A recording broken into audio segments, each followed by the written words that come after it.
هنرمند مشهور و مطرح افغان در کشور امریکا وفات کرد. دلیل وفات نغمه چی بوده است؟ آیا به واقعیت وی وفات کرده است؟ گفتنی های تازه خانواده و دوستان نغمه که هرگز باور نخواهید کرد.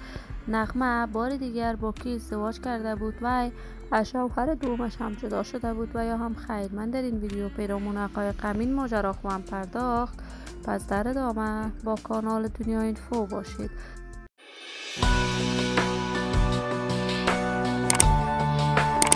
سلام و سلامتی نثار تک تک شما دوستداران نهایت ارجمند کانال دنیا اینفو. شما را خوش آمدید میگم به یکی دیگر از ویدیوهای جذاب و دیدنی این کانال. برای حمایت بیشتر از کانال دنیا اینفو علامت سابسکرایب را فشار دهید تا ویدیوهای دیگر کانال دنیا اینفو را از دست ندهید.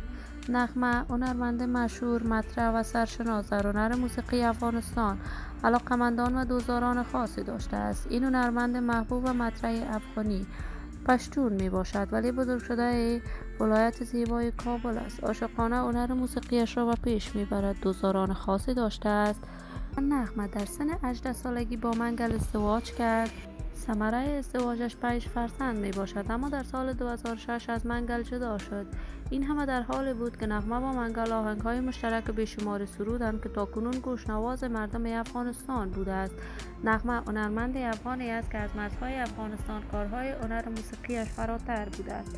علاقمندان خاصی در کشور پاکستان هم دارد. حتی خانه و زندگی در پاکستان و دبی هم نغمه خریداری کرده است. این هنرمند در امریکا بار دیگر ازدواج کرد، اما شوهر دومش فرزندی ندارد. تازه تصاویرش نشر می شود که نغمه از همسر دومش هم جدا شده است. و تصاویرش در صفحات مجازی نشر می شود که وی بر اثر سکته مغزی در کشور امریکا وفات کرده است. تا کنون دلیل مرگ نغمه معلوم نیست، اما لغو تمامی کنسرت‌های نغمه در کشور امریکا بار انتقادات را به همراه داشته است. من آرزو دارم خبرهای نشر شده در صفحات مجازی دروغ باشد. آرزوی خوشبختی، سعادت و موفقیت برای بانو نغمه با جمعی از هنرمندان افغان از بارگاه عزت العزال تمنا دارم. دوستداران و همراهان نهایت ارجمند کانال دنیا اینفو، شما هم نظریاتتان را در بخش کامنت با من شریک بسازید. این ویدیو را با علاقه‌مندان و دوستان بانو نغمه به اشتراک بگذارید. اگر دوست دارید عضو کانال دنیا اینفو باشید، پس برای حمایت بیشتر از این کانال علامت سابسکرایب را فشار دهید تا ویدیوهای دیگر کانال دنیا اینفو را از دست ندهید. تا درود دیگر، شما خوبان را به الله منان امانت گذاشته. موفق و کامیاب باشید.